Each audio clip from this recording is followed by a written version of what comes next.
Welcome to KTC review Tamil. புதுசாக நம்ம சேனலை பார்க்குறவங்க சப்ஸ்கிரைப் பண்ணிக்கோங்க. மறக்காமல் பெல் ஐக்கானையும் கிளிக் பண்ணிக்கோங்க. இன்றைக்கி நம்ம ஏற்கனவே பார்த்துட்டு இருந்த மாடர்ன் ட்ராமாவோட 7வது எபிசோட் தான் பார்க்க போகிறோம். இந்த எபிசோடோட ஸ்டார்டிங்கில் ஜீகன் கன்ஸ்ட்ரக்ஷனுக்கும் ஹேஜன் செக்யூரிட்டிஸ்க்கும் இடையில் ஒரு முக்கியமான மீட்டிங் வந்து நடக்குது. இவங்க 2 பேருமே அந்த எஸ்கச் குரூப் கீழே வந்து ஒரு ப்ராஜெக்ட் எடுத்து பண்ண போகிறாங்கல்ல, அதனால தான் அதை பற்றின ப்ரெசன்டேஷனை டாக்டர் ஃபாங் தான் என்ன பண்ணுவாங்க அப்படின்னா 2 குரூப்பையும் கண்டக்ட் பண்ணி வந்து எக்ஸ்பிளைன் பண்ணிகிட்டு இருப்பாங்க. அவங்க எக்ஸ்பிளைன் பண்ணுற ப்ரெசன்டேஷன் மூலமாக நமக்கு என்ன தெரிய வருது அப்படின்னா, இப்போ எஸ்கச் குரூப் இருக்குங்கள, அவங்க வந்து ஹோட்டல் பிஸ்னஸ் தானே பண்ணிகிட்டு இருக்காங்க. அவங்களுக்கு முழுக்க இப்போ வரைக்குமே 130 ஹோட்டல்ஸ் இருக்கா. அந்த 130 ஹோட்டல்ஸ்லேயும் 30,000க்கு மேலே வந்து ரூம்ஸ் வந்து அவைலபிளாக இருக்கா. அது கூடவே சேர்த்து இவங்களுக்கு பிரான்ச்சஸ்ன்னு சொல்லுவாங்களே, அப்படி 24 பிரான்ச்சஸ் இருக்கா. அது இல்லாமல் இவங்க ஃப்யூச்சரில் வந்து இன்னும் ஒரு 5 வருஷத்துக்குள்ளே 120 புது ஹோட்டல்ஸ் வந்து ஓப்பன் பண்ண போகிறாங்க அப்படின்னு சொல்லிட்டு அவங்களோட ஃப்யூச்சர் பிளான் முழுக்க எல்லாத்தையும் வந்து இவங்க எக்ஸ்பிளைன் பண்ணுவாங்க. எக்ஸ்பிளைன் பண்ணி முடிச்சுட்டு இப்போ இவங்க 2 பேரும் பார்ட்னர்ஷிப் போட்டு தானே என்ன பண்ணுறாங்க, எஸ்கச் குரூப் கீழே வந்து வேலை பார்க்க போகிறாங்க. அதுக்காக நான் வந்து ஒரு ஃபைனல் டாக்குமெண்ட் வந்து ரெடி பண்ணி வச்சுருக்கேன்.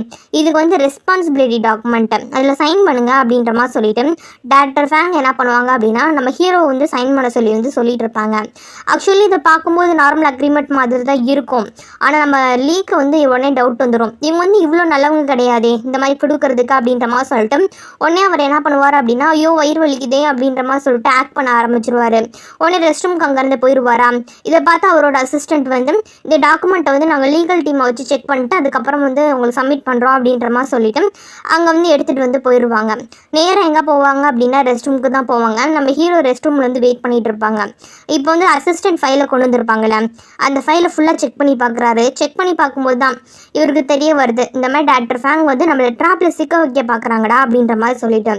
என்ன அப்படின்னா இப்போ மட்டும் இவங்க இந்த டாக்குமெண்ட்டில் படித்து பார்க்காம சைன் பண்ணியிருந்தாங்க அப்படின்னா ஃப்யூச்சரில் இந்த எஸ்கச் குரூப் வந்து ஏதாவது ஒரு ஃபினான்ஷியலாக ஸ்ட்ரகிள் ஏற்படும்ல, ஏதாவது ஒரு ப்ராப்ளம் வந்துச்சு அப்படின்னா அது எல்லாத்துக்கும் முழு பொறுப்பு வந்து நம்ம ஹீரோவோட கம்பெனியான ஜீகன் கன்ஸ்ட்ரக்ஷன் தான்.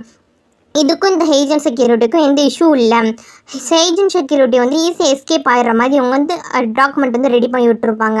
இதை பார்க்கும்போதே நம்ம லீக் வந்து புரிஞ்சிருச்சு, டாக்டர் ஃபாங்ஸ் ஈஸியாக வந்து என்னை கோர்த்து விட ட்ரை பண்ணுறாங்க. இந்த விஷயம் மட்டும் சைன் பண்ணோன்னு வச்சுக்கோவே, நம்ம வந்து ஏதாவது ஒரு இஷ்யூ அப்படின்னா நம்ம சைடு இருந்தால் பணம் வந்து அதிகமாக வந்து ஸ்பெண்ட் பண்ணுற மாதிரி இருக்கும், அவங்க வந்து தப்பிச்சுக்குவாங்க. ஒருவேளை நம்ம வந்து இதில் சைன் பண்ண மாட்டோம்னு பிரச்சனை பண்ணோம்னா நம்ம இந்த கான்ட்ராக்ட்லேருந்து விலகிக்குவோம். அவங்க மட்டும் என்ன பண்ணுவாங்க அப்படின்னா இந்த கான்ட்ராக்டை வந்து சைன் பண்ணிடுவாங்க. எப்படி பார்த்தாலும் ப்ளஸ் அவங்களுக்கு தானே. அதனால் நீ என்ன பண்ணுற அப்படின்னா இப்போதைக்கு நான் வந்து மீட்டிங்கில் வந்து சைன் பண்ண மாட்டேன், நான் வந்து எனக்கு உடம்புல ஹாஸ்பிட்டல் போயிட்டுன்ற மாதிரி சொல்லிட்டு மீட்டிங்கை வந்து டிலே பண்ணேன், அடுத்து பார்த்துக்கலாம் அப்படின்ற மாதிரி சொல்லிட்டு அங்கேருந்து கிளம்பி போயிடுவாங்க. இப்படி எல்லாருமே மீட்டிங் முடிச்சுட்டு அங்கேருந்து போனதுக்கு அப்புறமேட்டுக்கு நம்ம ஹீரோயின் ஆல்ரெடி என்ன பண்ணியிருப்பாங்க, அதான் மெசேஜ் வந்துருக்கும்ல இந்த மாதிரி கம்பெனிக்கு வாமா அப்படின்ற மாதிரி சொல்லிட்டு. ஆனால் ரிசல்ட்டை தெரிஞ்சுக்கிறதுக்காக மீட்டிங் ரூமுக்கு வெளியிலே வந்து வெயிட் பண்ணிகிட்டு இருப்பாங்க.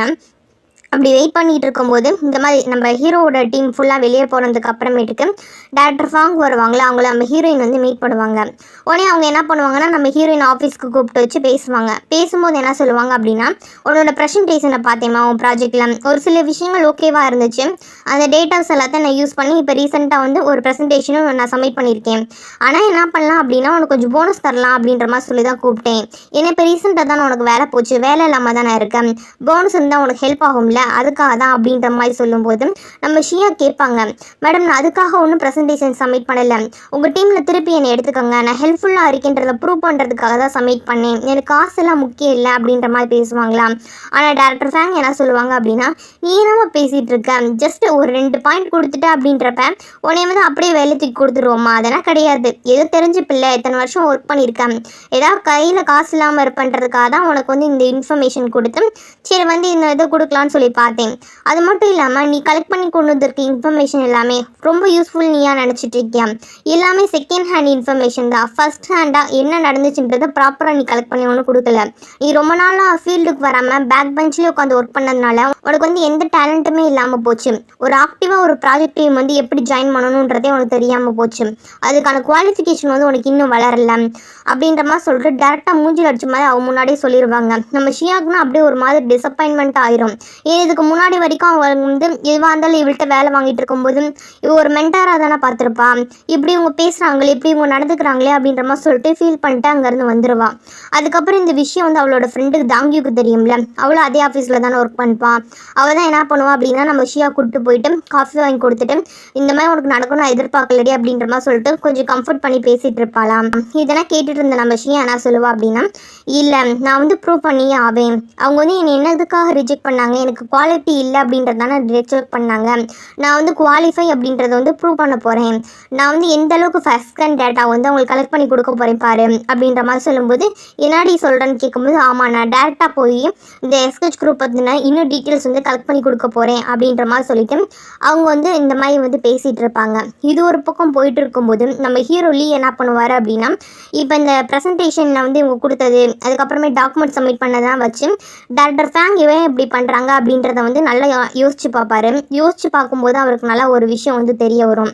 இப்போ வந்து இவங்க இந்த மாதிரி நடந்துக்கிட்டது, ஷியா கிட்ட பேசினது, இது எல்லாமே காரணம் என்ன அப்படின்னா, ஷியாவை யூஸ் பண்ணி டேரெக்டாக ஃபர்ஸ்ட் ரேஞ்ச் இன்ஃபர்மேஷனை கலெக்ட் பண்ண சொல்லணும்ல, அதுக்காக அவள் வந்து டேரெக்டாக போய் ஷெண்டுக்கு வந்து இன்வெஸ்டிகேஷன் பண்ணணும், அந்த எஸ்கெச் குரூப்பை பற்றின ரெக்கார்ட்ஸ் எல்லாத்தையும் தேடணும் அப்படின்றதுக்காக தான் இப்படி யூஸ் பண்ணிட்டு இருக்காங்க அப்படின்றத கண்டுபிடிப்பார்.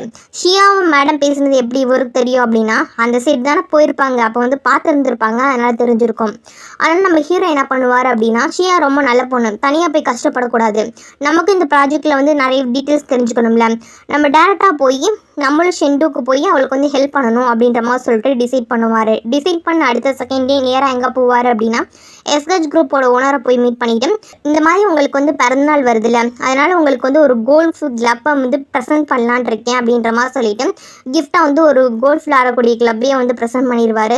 ப்ரெசென்ட் பண்ணது மட்டும் இல்லாமல் இந்த மாதிரி ரீசெண்டாக வந்து நான் வந்து ஷெண்டுக்கு போகிறேன், அதனால தான் உங்கள் பர்த்டே அப்போ வந்து இருந்து அட்டன் பண்ண முடியாது, கோச்சுக்காதீங்கன்னு சொல்லும்போது, என்ன விஷயமா போகிறீங்கன்னு சொல்லும்போது, கொஞ்சம் ஜஸ்ட்டு ஒரு முக்கியமான விஷயந்தான், அந்தளவுக்கு பர்சனல் இல்லை அப்படின்ற மாதிரி பேசும்போது, அப்படியா எனக்கு வந்து ஷெண்டூவில் நிறைய பேர் இருக்காங்க, என்னோட கம்பெனி கூட அங்கே தான்ப்பா இருக்குது பிரான்ச், உனக்கு தெரியும்ல, நான் வேணால் உனக்கு லோக்கலில் இருக்கவங்களோட காண்டாக்ட் டீட்டெயில்ஸ் எல்லாம் கொடுக்குறேன் அப்படின்ற மாதிரி சொல்லிவிட்டு அந்த கிஃப்ட்டை அவர் அக்செப்ட் பண்ணதுனால இவர் தேவையான காண்டாக்ட் டீட்டெயில்ஸு பர்மிஷன்ஸு அங்கே சுற்றி பார்க்குறதுக்கு எல்லாமே வந்து இவரே வந்து ஏற்பாடு பண்ணி கொடுத்துருவார். இதுதான் நம்ம ஹீரோவுக்கு வேணும், அதுக்கு தான் இவர் அப்ரோச் பண்ணியிருப்பார். ஓகே அப்படின்ற மாதிரி சொல்லிட்டு எல்லாத்தையும் வாங்கிக்குவாங்க. இந்த டைம் பார்த்தோம் அப்படின்னா நம்ம ஜூனோட வீட்டை தான் காட்டுவாங்க. வீட்டில் எல்லாரும் ஃபேமிலியெல்லாம் வந்து சாப்பிட்டுட்டு இருப்பாங்களா, அப்படி சாப்பிட்டுட்டு இருக்கும்போது ஜூனோட அம்மா ஆரம்பிப்பாங்க, இந்த மாதிரி எனக்கு தெரிஞ்சவங்களோட ஒரு பொண்ணு இருக்குது, அந்த பொண்ணு உனக்கும் சூப்பராக செட் ஆகும்டா, அந்த பொண்ணோட பேர் என்னன்னா அப்படின்ற மாதிரி ஆரம்பிப்பாங்களா. ஏம்மா பேசாமல் இருமா, என்னை சாப்பிட விடு அப்படின்ற மாதிரி ஜூன் சொல்லுவான். என்னடா எத்தனை தடவை சொல்கிறது, நீ வந்து சீக்கிரமாக கல்யாணம் பண்ணிக்கணும்னு சொல்லிட்டு ஒரு கேர்ள் ஃப்ரெண்ட் கூட வச்சுக்க மாட்டேன், உன்னை வச்சு நான் என்னடா பண்ணுறது அப்படின்ற மாதிரி அவங்க கம்ப்ளைண்ட் பண்ணும்போது, அம்மா ஆல்ரெடி எனக்கு ஒரு கேர்ள் ஃப்ரெண்ட் இருக்குமா, எனக்கு ஒரு பொண்ணு பிடிச்சிருக்கு, அந்த பொண்ணை தான் நான் ட்ரை பண்ணிகிட்டு இருக்கேன், கொஞ்ச நாள் பேசாமல் விடுமா அப்புறம் பார்த்துக்கலாம் அப்படின்ற மாதிரி சொல்லிவிட்டு எப்படியும் அவங்க அம்மா மேனேஜ் பண்ணிட்டு அவன் விட்டுருவான். இவன் யார் மனசில் வச்சுட்டு சொல்கிறான்றது தெரில, எனக்கு தெரிஞ்சு டாங்கியோவை தான் மனசில் வச்சுருப்பான்னு நினைக்கிறேன். இது ஒரு பக்கம் போயிட்டு இருக்குமா. இந்த டைம் நம்ம சியா என்ன பண்ணுவாங்க அப்படின்னா, இவங்க ஷெண்டுக்கு போகணுன்னு முடிவு பண்ணிட்டாங்களே, ஆனால் அதை பற்றின இன்ஃபர்மேஷன்ஸ் எல்லாத்தையும் வந்து ஆன்லைனில் சர்ச் பண்ணி பார்க்க ஆரம்பிக்கிறாங்க. அப்படி பண்ணிட்டு இருக்கும்போது இப்போ டேரெக்டாக இங்கே போகணும் அப்படின்னா, இப்போ இவங்க இருக்க இடத்த விட்டு ரொம்ப தூரம் தானே போகணும், அப்படின்றப்ப ஃப்ளைட்டில் போனால் தான் ஃபாஸ்ட்டாக போக முடியும். அப்போ ஃப்ளைட் டிக்கெட்டுக்கு அங்கே தங்குறதுக்கு ஹோட்டலுக்கு எல்லாத்துக்கும் காசு எவ்வளோ ஆகுதுன்னு சொல்லி கணக்கு போடும்போது ரொம்ப காசு வருமா, நம்மளோட சேவிங்ஸ் எல்லாம் யூஸ் பண்ணி போகிற மாதிரி தான் இருக்குமே, இப்போ என்ன பண்ணுறது அப்படின்ற மாதிரி சொல்லிட்டு சரி போகும்போது ஃப்ளைட்டில் போய்க்கலாம், ரிட்டர்ன் வரும்போது நம்ம ட்ரெயினில் கூட கஷ்டப்பட்டு வந்துக்கலாம், நமக்கு நம்ம டேட்டா தான் முக்கியம் அப்படின்ற மாதிரி சொல்லிட்டு பிளான் பண்ணுவாங்க.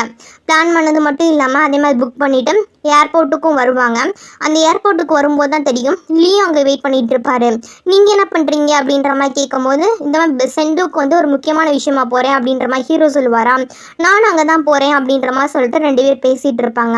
அப்படி பேசிகிட்டு இருக்கும்போது நம்ம ஹீரோ என்ன சொல்லுவார் அப்படின்னா, நீங்கள் பேசாமல் ஒன்று பண்ணுங்கள், நம்ம ரெண்டு பேரும் ஒரே பக்கம் போகிறீங்க அப்படின்றப்ப நான் வந்து பிஸ்னஸ் கிளாஸில் வந்து புக் பண்ணி வச்சுருக்கேன், நீங்கள் எக்கனாமிக் தானே, என்னோட செக்ரட்டரி மாதிரி அப்படியே உள்ளே வந்துடுங்க, ஜாலியாக என்ஜாய் பண்ணிட்டு போகலாம்ல அப்படின்ற மாதிரி கேட்கும்போது நம்ம ஹீரோயின் வந்து ஒத்துக்க மாட்டாங்க. இல்லைங்க அது தப்பு, நம்ம பே பண்ண பக்கம் தான் நம்ம வந்து போகணும், இல்லைன்னா அது ஏமாத்துற மாதிரி இல்லையா, அதனால் வேணாங்க நம்ம தனித்தனியாகவே போய்க்கலாம் அப்படின்ற மாதிரி சொல்லிவிட்டு அவங்க வந்து அங்கேருந்து அதை அடுத்து ஃப்ளைட்டுக்கு போகணும்ல, ஃப்ளைட்டுக்கு போகிறாங்க. ஃப்ளைட்டில் வந்து நம்ம ஹீரோயின் என்ன பண்ணுவாங்க அப்படின்னா அவங்க புக் பண்ணது எக்கனாமிக் கிளாஸ் தானே, அங்கே போய் வந்து உட்காந்துருப்பாங்க. பார்த்தா பக்கத்தில் வந்து ஹீரோ உட்காந்துருப்பாங்க. ஏங்க நீங்கள் பிஸ்னஸ் கிளாஸில் தானே புக் பண்ணியிருந்தீங்க, இங்கே எப்படி வந்தீங்கன்னு சொல்லும்போது என்னோட சீட்டை வந்து எக்ஸ்சேஞ்ச் பண்ணிக்கிட்டேன், அதெல்லாம் ஒரு பிரச்சனை இல்லை.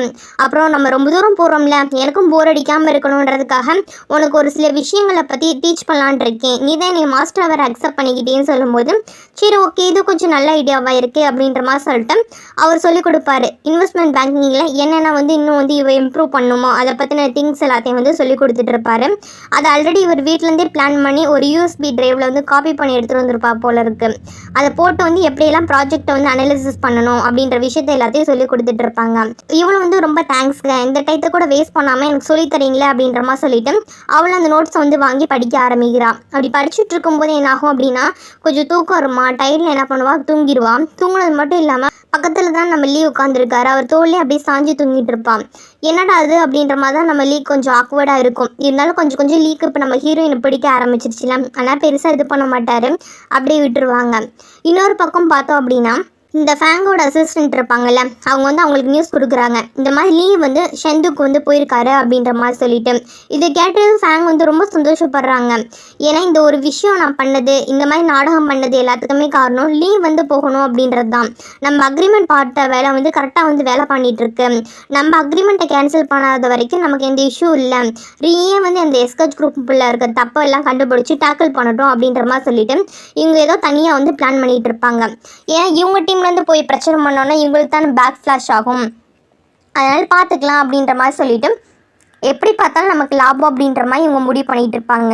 இன்னொரு பக்கம் பார்த்தோம் அப்படின்னா அதுக்குள்ளே இங்கே ஃப்ளைட் வந்து இங்கே ஷெண்டுக்கு வந்து வந்துடும்.